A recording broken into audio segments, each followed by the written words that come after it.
Very good morning എല്ലാ പ്രേക്ഷകർക്കും സ്വാഗതം. ഞങ്ങൾ ഇപ്പോൾ നിൽക്കുന്നത് നല്ല ഭംഗിയുള്ള ഒരു റോഡിലാണ്. നമ്മുടെ ബാക്ക്ഗ്രൗണ്ട് പ്രേക്ഷകർക്ക് കാണാൻ സാധിക്കുമെന്ന് വിശ്വസിക്കുകയാണ്.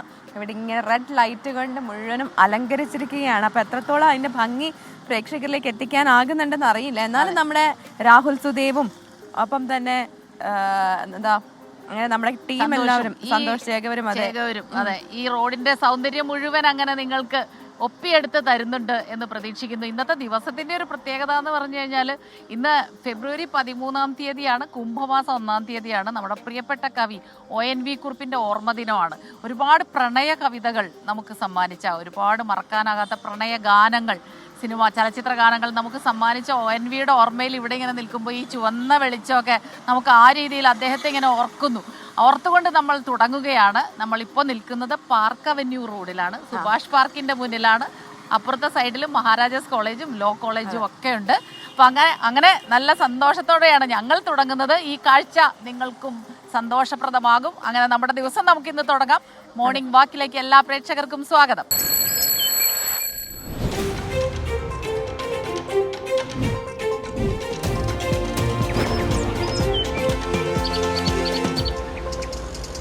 എല്ലാ പ്രേക്ഷകർക്കും ഒരിക്കൽ കൂടി സ്വാഗതം. നമ്മൾ അങ്ങനെ പാർക്ക് അവന്യൂ റോഡിലൂടെയുള്ള നമ്മുടെ ഈ നടത്തം ഇങ്ങനെ ആരംഭിക്കുകയാണ്. ഭയങ്കര ഭംഗിയുണ്ട് ഈ കാഴ്ചകൾ.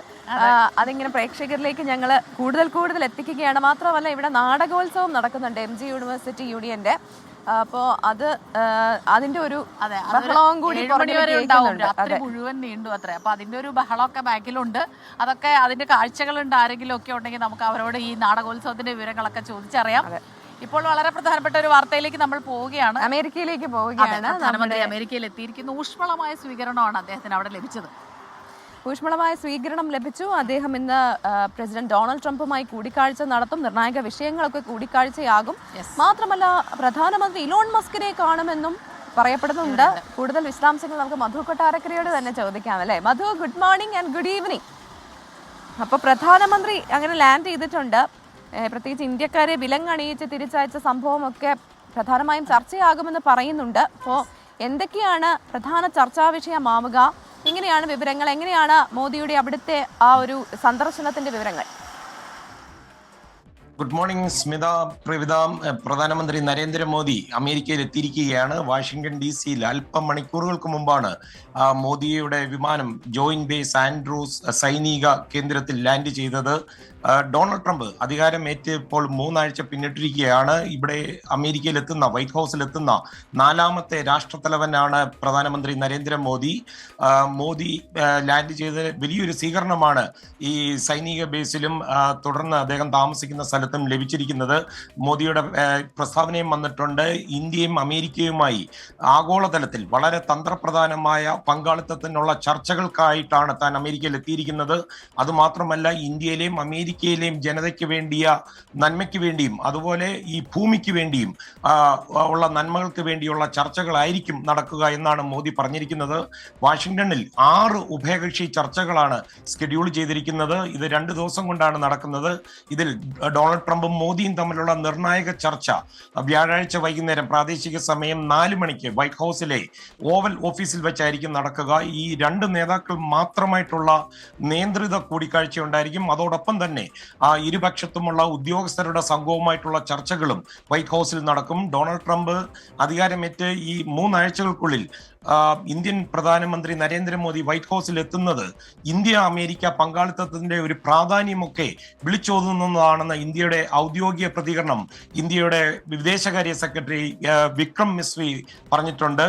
കഴിഞ്ഞ ആഴ്ച നേരത്തെ പ്രവിത സൂചിപ്പിച്ചതുപോലെ 104 അനധികൃത കുടിയേറ്റക്കാരെ ഇന്ത്യയിലേക്ക് അമേരിക്ക അയച്ചത് വലിയ തോതിൽ ഇന്ത്യയിൽ വിമർശിക്കപ്പെട്ട സമയത്താണ് മോദിയുടെ ഡൊണാൾഡ് ട്രംപുമായിട്ടുള്ള ഈ കൂടിക്കാഴ്ച എന്നുള്ളത് കൊണ്ട് ഇരു രാജ്യങ്ങൾ മാത്രമല്ല ലോക രാജ്യങ്ങൾ തന്നെ ഉറ്റുനോക്കുന്ന 2 വലിയ നേതാക്കളുടെ കൂടിക്കാഴ്ചയാണ് നാളെ നടക്കാൻ പോകുന്നത്. അതുപോലെ അമേരിക്കയിലെ വ്യവസായ പ്രമുഖരുടെ സംഘവും ഇന്ത്യക്കാരുടെ കൂട്ടായ്മയിലും ഒക്കെ സംസാരിക്കും. അതുമാത്രമല്ല ഇന്ന് വൈറ്റ് ഹൗസിൽ നിന്ന് വന്നിരിക്കുന്ന പ്രസ്താവന മോദിയുടെ ഡൊണാൾഡ് ട്രംപിന്റെ ഒരു കടുത്ത തീരുമാനം വരുവാനുള്ള സാധ്യതയുണ്ട്. മറ്റു രാജ്യങ്ങളുടെ ഉൽപ്പന്നങ്ങൾക്ക് തീരുവ ഏർപ്പെടുത്തുന്നതാണ്.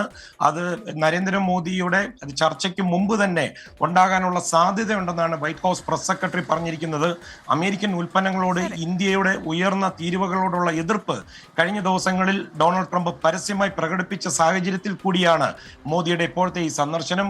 ഈ US ഇറക്കുമതി അനാവശ്യമായി ഇന്ത്യ തടയുന്നു എന്നൊരു ആരോപണവും അമേരിക്കയിൽ നിലവിലുണ്ട്. അതുകൊണ്ട് തന്നെ ഈ ഇരു രാജ്യങ്ങളും തമ്മിൽ ഇപ്പോൾ ഏകദേശം $200 ബില്യൺ ഉഭയകക്ഷി വ്യാപാരത്തിൽ അമേരിക്കയുടെ ഭാഗത്താണ് കമ്മി കാണിക്കുന്നത്. അതുകൊണ്ടൊക്കെ തന്നെ ഈ ചർച്ച രണ്ട് നേതാക്കൾക്കും വളരെ നിർണായകമാണ്. പ്രവിത, സ്മിത. ശരി, ഇരു നേതാക്കൾക്കും പ്രധാനപ്പെട്ടതാണ്, അപ്പം ഇരു രാജ്യങ്ങൾക്കും പ്രധാനപ്പെട്ട ചർച്ചയാണ്. അമേരിക്കയുടെ നിലപാടുകൾ അത് എങ്ങനെയാണ് ഇന്ത്യയെ ബാധിക്കുക, ഇന്ത്യക്കാരെ ബാധിക്കുക എന്നുള്ളത് ഏറെ ആശങ്കയോടെയാണ് നമ്മളെല്ലാവരും ഉറ്റുനോക്കുന്നത്. പ്രത്യേകിച്ച് അവിടെയുള്ള ഗ്രീൻ കാർഡിനായിട്ടൊക്കെ അപേക്ഷിക്കുന്ന ഇന്ത്യക്കാർ പ്രത്യേകിച്ച്. അത് മാത്രമല്ല, ഈ ഇരു നേതാക്കളും തമ്മിലുള്ളൊരു ഊഷ്മളമായ സൗഹൃദമുണ്ട്. അത് ഇത്തരം നിർണായകമായ പ്രശ്നങ്ങളിൽ അവരുടെ ഒരു തീരുമാനങ്ങളിൽ അത്രത്തോളം ഗുണകരമാകുമെന്നുള്ളതാണ് ഏറ്റവും പ്രധാനപ്പെട്ട കാര്യം. അപ്പോൾ ഇന്നത്തെ ദിവസം ഈ വാർത്തകളുടെ തുടർവാർത്തകൾ ഉണ്ടാകും. വളരെ പെട്ടെന്ന് ഒരു അപകടത്തിൻ്റെ വാർത്തയിലേക്ക് പോവുകയാണ്. ഇന്ന് ഈ വെളുപ്പിന് കൊച്ചി കാക്കനാട് ഇൻഫോ പാർക്കിനടുത്ത് ഒരു അപകടമുണ്ടായിട്ടുണ്ട്. കാക്കനാട് ഇൻഫോ പാർക്കിന് സമീപമുള്ള പാലത്തിൽ കാറും ലോറിയും കൂട്ടിയിടിക്കുകയായിരുന്നു. കാർ ഡ്രൈവർക്ക് പരിക്കേറ്റിട്ടുണ്ട്. വിഷ്ണു സുരേഷാണ് കൊച്ചിയിൽ നിന്ന് വിവരങ്ങളുമായി നമുക്ക്. വിഷ്ണു, എത്ര നല്ല വാർത്തയല്ലല്ലോ രാവിലെ തന്നെ പറയാനുള്ളത്. എങ്ങനെയാണ് ഈ അപകടമുണ്ടായത്? കാർ ഡ്രൈവറുടെ ആരോഗ്യനില എങ്ങനെയുണ്ട്? Good morning. ഈ അപകടങ്ങൾ റോഡിൽ തുടർക്കഥയാകുകയാണ്. ഇന്ന് 4:15 കൂടിയാണ് ഇൻഫോ പാർക്കിന് സമീപമുള്ള പാലത്തിൽ ലോറിയും കാറും തമ്മിൽ കൂട്ടിയിടിച്ചത്. തൃപ്പൂണിത്തുറ ദിശയിൽ നിന്ന് കളമശ്ശേരിയിലേക്കും കാക്കനാട് ദിശയിൽ നിന്ന് തൃപ്പൂണിത്തുറയിലേക്കും പോകുന്ന ലോറിയും കാറും തമ്മിലാണ് കൂട്ടിയിടിച്ചത്. ഈ അപകട കാരണമായി പ്രാഥമികമായ വിലയിരുത്തൽ ഈ കാർ ഡ്രൈവർ ഉറങ്ങിപ്പോയത് കൊണ്ട് അപകടം സംഭവിച്ചുവെന്നാണ്. അവിടെ ഉണ്ടായിരുന്ന പോലീസുകാരും അതോടൊപ്പം തന്നെ ഈ ലോറി ഡ്രൈവറും അക്കാര്യമാണ് പ്രതികരിച്ചത്. ഇനി ഈ കാർ ഡ്രൈവറെ അപ്പോൾ തന്നെ നാട്ടുകാരെല്ലാം ഇടപെട്ട് അവിടെ നിന്ന് സൺറൈസ് ആശുപത്രിയിലേക്ക് മാറ്റിയിട്ടുണ്ട്. ആരോഗ്യനില കാര്യമായ പ്രശ്നങ്ങളുണ്ടോ എന്നുള്ള കാര്യത്തിൽ ഇപ്പോഴും ഒരു വ്യക്തത വന്നിട്ടില്ല. നിലവിൽ നിരീക്ഷണത്തിലാണ്. മറ്റ് ഏതെങ്കിലും തരത്തിലുള്ള കാരണങ്ങളുണ്ടോ എന്ന് വിശദമായി പരിശോധിച്ചു വരികയാണ്. ഈ വാഹനം അവിടെ ഇപ്പോഴും ഈ പാലത്തിൽ കിടക്കുകയാണ്. അതൊരു ചെറിയ പ്രതിസന്ധി സൃഷ്ടിക്കുന്നുണ്ട്. പ്രത്യേകിച്ച് വലിയ ലോറിയും കാറും ആയതുകൊണ്ട് തന്നെ ഗതാഗത കുരുക്ക് രൂക്ഷമാണ്. നേരത്തെ ഒരു 1 കിലോമീറ്ററോളം തന്നെ ലോറികൾ ഈ പ്ലാന്റിൽ BPCL പ്ലാന്റിലേക്ക് അടക്കം പോകാനുള്ള ടാങ്കർ ലോറികൾ അവിടെ കിടക്കുകയായിരുന്നു. ഗതാഗത കുരുക്കിൻ്റെ ഭാഗമായി അവിടെ കിടക്കുകയായിരുന്നു. ഈ വാഹനം മാറ്റാനുള്ള നടപടിയിലേക്കാണ് പോലീസ് കടന്നിരിക്കുന്നത്. അതൊരു ശ്രമകരമായ ദൗത്യം തന്നെയാണ്. പ്രത്യേകിച്ച് ഇത്ര വലിയൊരു വാഹനമാണ്. അതുകൊണ്ട് പാലത്തിൽ കുറേ പ്രശ്നങ്ങളൊക്കെ ഉണ്ട്. മാറ്റുന്നതുമായി ബന്ധപ്പെട്ട് ചില സാങ്കേതിക പ്രശ്നങ്ങളൊക്കെ ഉണ്ട്. അതും പരിഹരിക്കാനുള്ള ശ്രമമാണ് ഇപ്പോൾ പുരോഗമിച്ചുകൊണ്ടിരിക്കുന്നത്. രാവിലെ തന്നെ ഒരു അപകട വാർത്തയാണ്. നേരത്തെ ഞാൻ സൂചിപ്പിച്ചതുപോലെ തന്നെ റോഡുകളിൽ ഇത്തരം അപകടങ്ങൾ തുടർക്കഥയാവുന്നു. ഇന്നും ഇന്നലെയൊക്കെയായി നിരവധി അപകട വാർത്തകളാണ് നമുക്ക് ആദ്യം തന്നെ റിപ്പോർട്ട് ചെയ്യാൻ വരേണ്ടത്. ഒരു ദൗർഭാഗ്യകരമായ കാര്യമാണ്. പ്രവിത. അതെ, തീർച്ചയായിട്ടും രാവിലെ ദൗർഭാഗ്യകരമായ കാര്യമാണ്. ഈ കാക്കനാട് റോഡിലെ ഇൻഫോ പാർക്ക് റോഡിൽ, സീപോർട്ട് എയർപോർട്ട് റോഡിലൊക്കെ തുടർച്ചയായ അപകടങ്ങൾ ഉണ്ടാകുമായിരുന്നു. കുറച്ച് നാളായിട്ട് അങ്ങനെ ഒരു അപകട വാർത്ത അധികം വന്നിട്ടില്ല. പക്ഷേ ഇന്ന് ഈ പ്രഭാതത്തിൽ ഈ ഒരു അപകട വാർത്ത പ്രേക്ഷകരിലേക്ക് എത്തിക്കുകയാണ്. കാർ ഡ്രൈവർ ഉറങ്ങിപ്പോയതാകാം കാരണമെന്നുള്ള ഒരു നിഗമനമാണ്. അദ്ദേഹത്തിൻ്റെ ആരോഗ്യനില എങ്ങനെയുണ്ട് എന്നുള്ള വിവരങ്ങളൊക്കെ അടുത്ത മണിക്കൂറുകളിൽ നമ്മൾ അപ്ഡേറ്റ് ചെയ്തുകൊണ്ടിരിക്കും. വിഷ്ണു സുരേഷാണ് വിവരങ്ങളുമായി നമുക്കൊപ്പം ചേർന്നത്. ഇനി വയനാട്ടിലേക്ക് പോകാം. അവിടെ ഈ വന്യജീവി ആക്രമണവുമായി ബന്ധപ്പെട്ട് വലിയ പ്രതിഷേധമൊക്കെ കഴിഞ്ഞ ദിവസം ഉണ്ടായിരുന്നു. അപ്പോൾ ഇതുമായി ബന്ധപ്പെട്ടൊരു ഹർത്താൽ നടക്കുന്നുണ്ട്. ഈ ഹർത്താലിൽ നിന്ന് പക്ഷേ അവശ്യ സർവീസുകളെ ഒഴിവാക്കിയിട്ടുണ്ട്. ഒപ്പം തന്നെ വ്യാപാരി വ്യവസായി ഏകോപന സമിതി ജില്ലാ ഘടകം പറഞ്ഞിട്ടുണ്ട് ഇതുമായി സഹകരിക്കില്ല എന്ന്. ഷഹദ് റഹ്മാനാണ് ചേരുന്നത് കൂടുതൽ വിവരങ്ങളുമായി. Shahad, good morning. ഷഹദ്, ഈ വയനാട്ടിൽ നിന്നുള്ള വാർത്തകൾ പലപ്പോഴും പറയുമ്പോൾ ഈ ഗുഡ് മോർണിംഗ് അത് പറയാൻ പറ്റുമോ എന്ന് നമ്മൾ ചിന്തിക്കാറുണ്ട്. എന്നാലും വയനാടാണ്, മനോഹരിയാണ് വയനാട്. അവരുടെ പ്രശ്നങ്ങളൊക്കെ പരിഹരിച്ചു കഴിഞ്ഞാൽ അവർ ഊർജ്ജത്തോടെ മുന്നോട്ട് പോകേണ്ടതാണ്.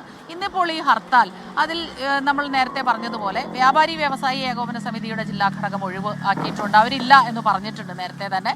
മറ്റ് ആരെല്ലാം സഹകരിക്കുന്നുണ്ട്? എപ്പോഴാണ് ഹർത്താൽ തുടങ്ങുക? വിവരങ്ങൾ.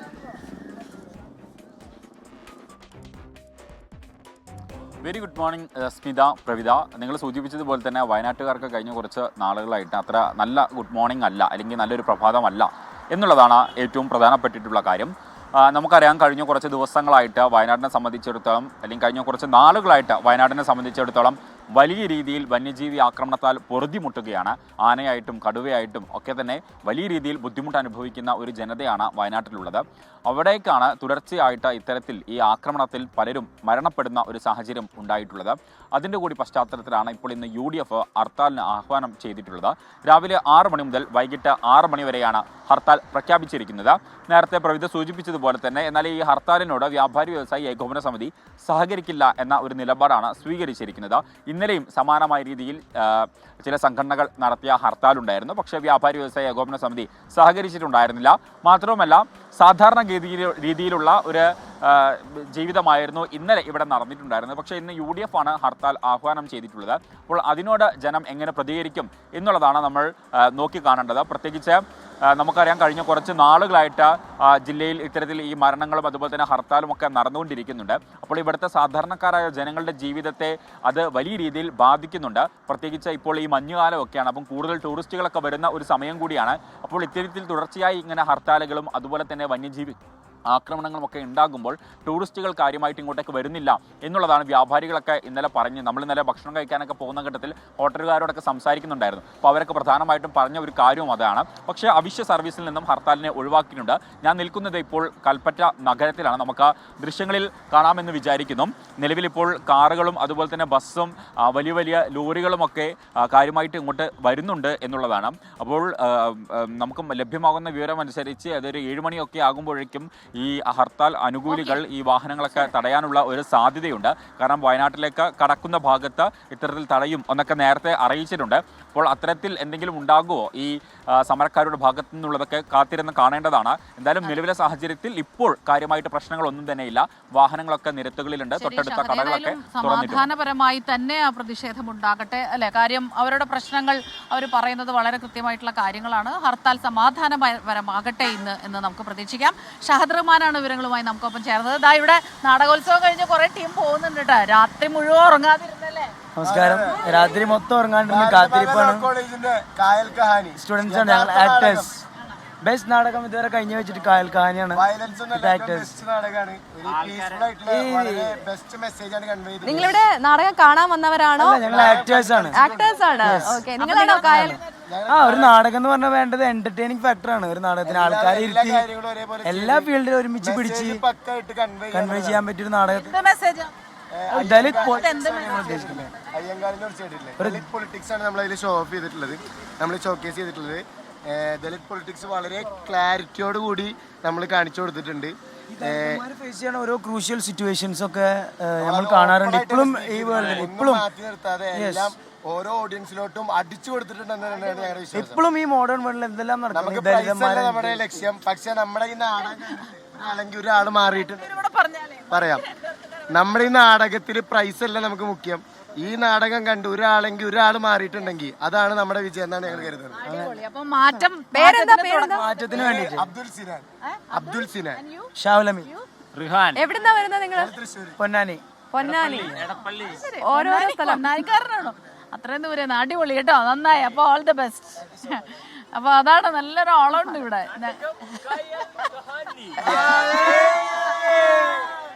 അപ്പൊ നാടകോത്സവം കഴിഞ്ഞ് തിരികെ പോകുന്ന ആൾക്കാരാണ്. അപ്പൊ അവര് പറയായിരുന്നു ഈ നാടകം അവര് സന്ദേശം നൽകുന്ന രീതിയിലുള്ള നാടകമാണ് അവതരിപ്പിച്ചത് എന്ന്. അപ്പോൾ നാടകത്തിലെ പ്രൈസ് കിട്ടോ ഇല്ലയോ എന്നുള്ളതൊന്നും അല്ലായിരുന്നു അവരുടെ പ്രധാനപ്പെട്ട എയിം. ഈ ഒരു വിഷയം അത് കൺവേ ചെയ്യുക എന്നുള്ളതായിരുന്നു അല്ലേ? നല്ല വിഷയമാണ്. സമകാലി എല്ലാ കാലത്തും നാടകങ്ങളാണ് സമൂഹത്തിൽ മാറ്റങ്ങൾക്ക് തുടക്കം കുറിക്കുന്നതിൽ ഏറ്റവും മുന്നിൽ നിന്നിട്ടുള്ളത്. അപ്പോൾ യുവാക്കളുടെ ആ ഒരു സംസാരം അത് നന്നായി. എന്തായാലും യുവാക്കൾ തന്നെയാണ്, യുവതലമുറ തന്നെയാണ് മാറ്റങ്ങൾക്ക് തുടക്കമിടേണ്ടത്. അപ്പം നാടകോത്സവത്തിന് പോയിട്ട് ഉറങ്ങിയിട്ടില്ല ആശാമാർ. നല്ല ഹാപ്പി ആയിട്ട് അടിപൊളിയായിട്ട് വന്നിരിക്കുക. അതുകൊണ്ട് ഉറക്കപ്പിച്ച് എന്ന് പറഞ്ഞ സാധനം ഇല്ല, കാരണം ഉറങ്ങിയിട്ടില്ലല്ലോ. വെൽക്കം ബാക്ക് എല്ലാ പ്രേക്ഷകർക്കും വീണ്ടും സ്വാഗതം. താമസിച്ച പ്രേക്ഷകരെ ഞങ്ങൾ ഒരിക്കൽ കൂടി സ്വാഗതം ചെയ്യുകയാണ്. ഇതാ നമ്മൾ എവിടെയാണ് നിൽക്കുന്നതെന്ന് ഇപ്പം നല്ല ക്ലിയർ ആയിട്ട് മനസ്സിലാവുന്നുണ്ടാവുമല്ലോ. ഇതാ Subhash boss park Kochi municipal corporation. ആ ബോർഡ് കാണുമ്പോൾ തന്നെ അറിയാം. രാവിലെ 6 മണിക്ക് തുറക്കും. ഒപ്പം 9 മണി വരെ ആയിരിക്കും പാർക്ക് തുറക്കുക. ഇവിടെ അകത്ത് വാക്ക് വേ ഉണ്ട്.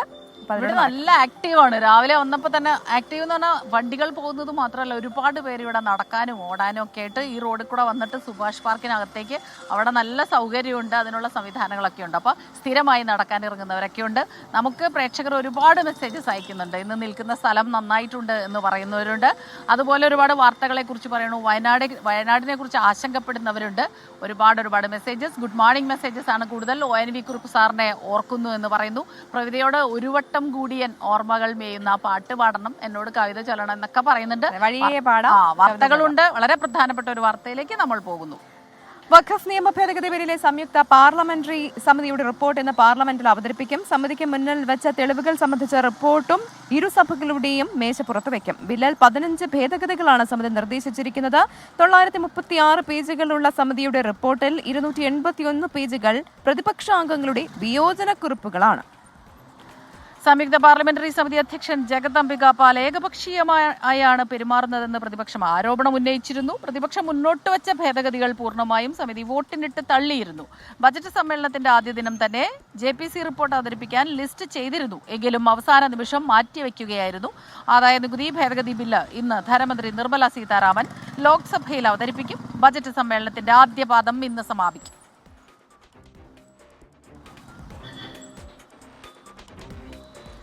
നമ്മൾ ഇവിടെ നിൽക്കുമ്പോ നല്ല തണുപ്പുണ്ടല്ലേ? അതെ, ഷാനു എന്ന് പറഞ്ഞിട്ടൊരു പ്രേക്ഷകനോട് പറയുന്നുണ്ട്, പ്രവീഷ് ഷോൾ തലയിലിട്ടാൽ മഞ്ഞു കൊള്ളില്ല.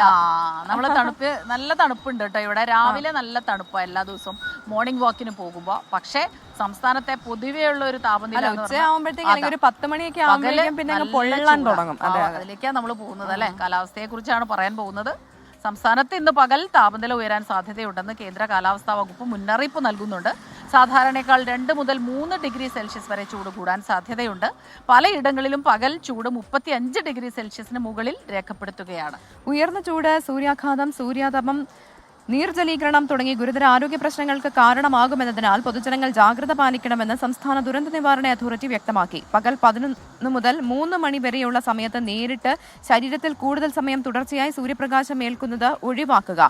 പരമാവധി ശുദ്ധജലം കുടിക്കുക. അയഞ്ഞ ഇളം നിറത്തിലുള്ള കോട്ടൺ വസ്ത്രം ധരിക്കുക തുടങ്ങിയ നിരവധി നിർദ്ദേശങ്ങളുണ്ട്.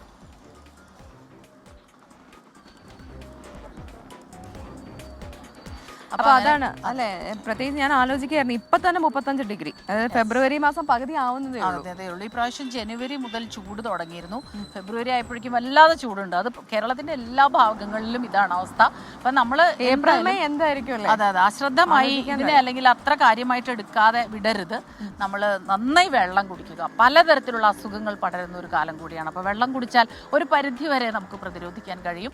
അതുപോലെ ഡയറക്റ്റ് സൺലൈറ്റിൽ പോകരുത്. നിർജ്ജലീകരണം ഉണ്ടാകാൻ നിരവധി അസുഖങ്ങളും വരുന്നുണ്ട് അല്ലെ. മുണ്ടിനീരൊക്കെ നമ്മൾ കുറെ കാലങ്ങളായിട്ട് കേൾക്കാത്ത അസുഖമാണ്. എറണാകുളത്തൊക്കെ പലയിടങ്ങളിലും മുണ്ടിനീരുണ്ട്, ചിക്കൻ ബോക്സ് ഉണ്ട്, അങ്ങനെ അതെ പല അസുഖങ്ങളും വരുന്നുണ്ട്. കണ്ണസുഖങ്ങൾ നമ്മൾ നന്നായി സൂക്ഷിക്കണം. അടുത്തൊരു വാർത്തയിലേക്ക് നമുക്ക് പോയാലോ പ്രേത?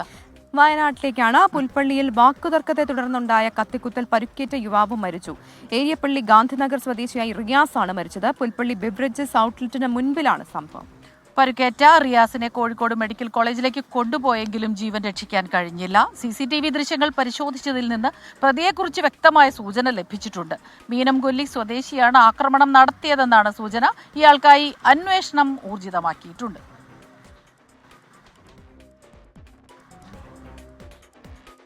പിന്നെ ചേർത്തലയിലേക്ക് പോയാൽ മരിച്ച 47-കാരിയായ വീട്ടമ്മയുടെ പോസ്റ്റ്മോർട്ടം ഇന്ന് ആലപ്പുഴ വണ്ടാനം മെഡിക്കൽ കോളേജിൽ നടക്കും. അമ്മയെ അച്ഛൻ കൊലപ്പെടുത്തിയതാണെന്ന മകളുടെ നിർണായക മൊഴി ഇന്നലെയാണ് പുറത്തു വന്നത്. കല്ലറയിൽ നിന്നും മരിച്ച സജിയുടെ മൃതദേഹം ഇന്നലെ പുറത്തെടുത്തിരുന്നു. വീടിന്റെ 2ാം നിലയിൽ നിന്ന് അച്ഛൻ മർദ്ദിച്ച് താഴേക്ക് അമ്മയെ വലിച്ചെറിഞ്ഞു കൊലപ്പെടുത്താൻ ശ്രമിച്ചു എന്ന് മകൾ പറഞ്ഞു. പരിക്കേറ്റ അമ്മയെ 1.5 മണിക്കൂറോളം ആശുപത്രിയിൽ എത്തിച്ചില്ലെന്നും മകൾ പോലീസിൽ മൊഴി നൽകിയിട്ടുണ്ട്. തലയ്ക്ക് ഗുരുതര പരിക്കേറ്റ 1 മാസത്തോളം അബോധാവസ്ഥയിലായിരുന്ന സജി കഴിഞ്ഞ ശനിയാഴ്ചയാണ് മരിച്ചത്. കസ്റ്റഡിയിലുള്ള ഭർത്താവ് സോണി ഭാര്യയെ കൊലപ്പെടുത്തി എന്നാണ് പോലീസിന്റെ നിഗമനം. പോസ്റ്റ്മോർട്ടം റിപ്പോർട്ടിന്റെ അടിസ്ഥാനത്തിലാകും തുടർ നടപടികൾ.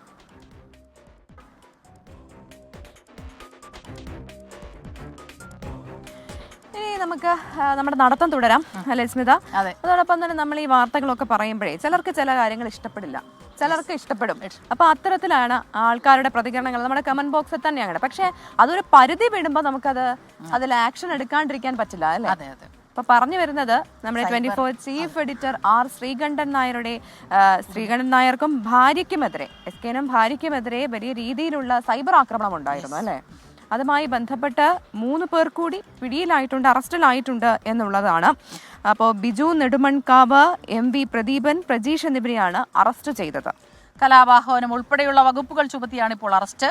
അധിക്ഷേപ പോസ്റ്റുകൾ പ്രചരിപ്പിച്ച കൂടുതൽ പേർക്കെതിരെ നടപടിയുണ്ടാകുമെന്ന് കൊച്ചി സൈബർ പോലീസ് അറിയിച്ചിട്ടുണ്ട്. കേസിൽ അറസ്റ്റിലായ 3 പേർക്ക് പുറമെ അധിക്ഷേപ പോസ്റ്റുകൾ പ്രചരിപ്പിച്ച ജയകുമാർ അയ്യങ്കുന്ന് കൊട്ടാരക്കര, റഷീദ് പുത്തൻപുരയിൽ, പാച്ചേനി രാമചന്ദ്രൻ എന്നിവരും കേസിൽ പ്രതികളാണ്. കലാപാഹ്വാനം, സോഷ്യൽ മീഡിയയിലൂടെ പിന്തുടർന്ന് ശല്യം ചെയ്യൽ തുടങ്ങി BNS-ലെയും KP ആക്ടിലെയും വകുപ്പുകൾ ചേർത്താണ് കേസെടുത്തിരിക്കുന്നത്. കൂടുതൽ അറസ്റ്റുകൾ വൈകാതെ ഉണ്ടാവുമെന്ന് സൈബർ പോലീസ് അറിയിച്ചു. പ്രമുഖ രാഷ്ട്രീയ പാർട്ടികളുടെ പേര് പറഞ്ഞാണ് സൈബർ ഗുണ്ടകളുടെ അഴിഞ്ഞാട്ടം. ഫേസ്ബുക്ക് അടക്കമുള്ള നവമാധ്യമങ്ങളിൽ വ്യക്തിപരമായ അധിക്ഷേപം പ്രധാന അജണ്ട. സൈബർ ബുള്ളിംഗ് രാഷ്ട്രീയ പാർട്ടികൾ നിഷേധിക്കുമെങ്കിലും സമൂഹ മാധ്യമങ്ങളിൽ ഇത്തരം ഗ്രൂപ്പുകളെയും വ്യക്തികളെയും രഹസ്യമായി സ്പോൺസർ ചെയ്യുന്നതിൽ എല്ലാ രാഷ്ട്രീയ പാർട്ടികളുമുണ്ട്. 24-നും മാധ്യമപ്രവർത്തകർക്കും എതിരായ അധിക്ഷേപങ്ങളിൽ അറസ്റ്റിലായവർ CPIM-ന്റെ ലേബലിലാണ് സൈബർ ആക്രമണം നടത്തിയത്.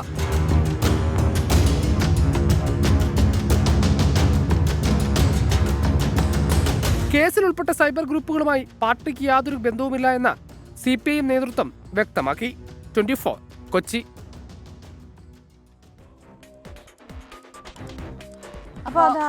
അതെ, അത് ശരിക്കും പറഞ്ഞാൽ ഈ സൈബർ ആക്രമണങ്ങൾക്കിരയായ ഒരുപാട് പേര് അവരുടെ അനുഭവങ്ങളൊക്കെ പങ്കുവയ്ക്കാറുണ്ട്.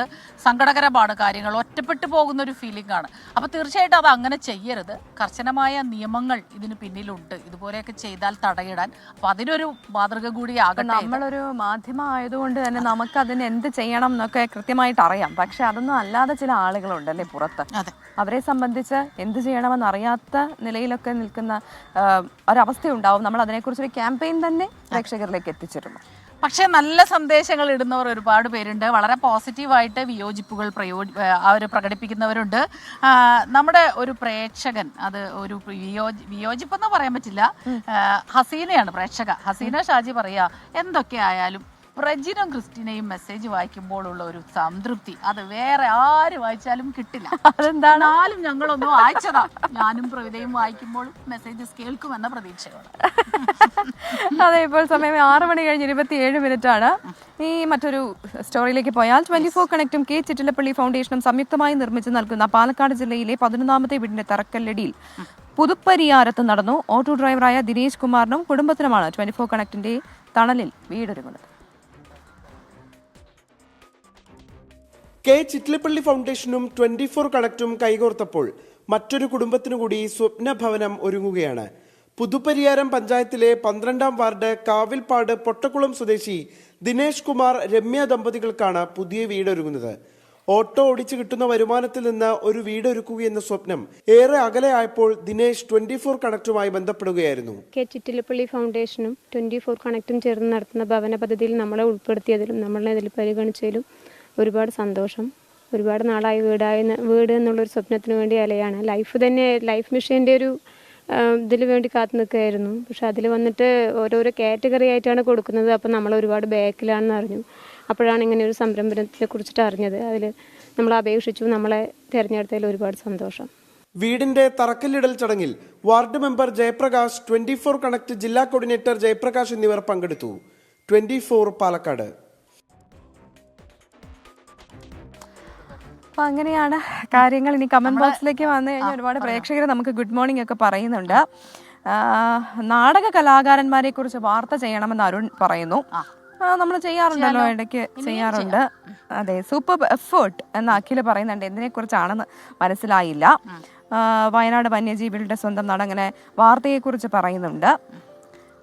എന്താ പിന്നെ പ്രവിത സ്മിത ഗുഡ് മോർണിംഗ് എന്ന് പറയുന്ന ഒരുപാട്. റഷീദ്, അബ്ദുൾ, അർജുൻ, വിനോദ്, എബ്രഹാം, രമേശ്, ജയൻ നായർ, അങ്ങനെ ഒരുപാട് നമ്മുടെ ഗുഡ് മോർണിംഗ് പറച്ചിലിന് ഞങ്ങളുടെ ആക്ടിവിറ്റീസിനൊക്കെ ഇന്ന് ഇത്തിരി എക്സ്ട്രാ എനർജി ഉണ്ട് കേട്ടോ. കാരണം സുഭാഷ് പാർക്കിലാണ്, മനോഹരമായ പ്രകൃതി ദൃശ്യങ്ങളാണ്. നേരം വെളുത്തു തുടങ്ങുമ്പോൾ നിങ്ങൾക്ക് കാണാം. നമുക്ക് ഈ പ്രകൃതി ദൃശ്യങ്ങൾ കുറച്ചും കൂടി പ്രേക്ഷകരിലേക്ക് എത്തിക്കാനുണ്ട്. അപ്പൊ അത് എത്തിക്കാൻ വേണ്ടി നമുക്കൊരു ഇടവേള എടുക്കാം. നമ്മൾ അവിടെ വരെ നടക്കട്ടെ.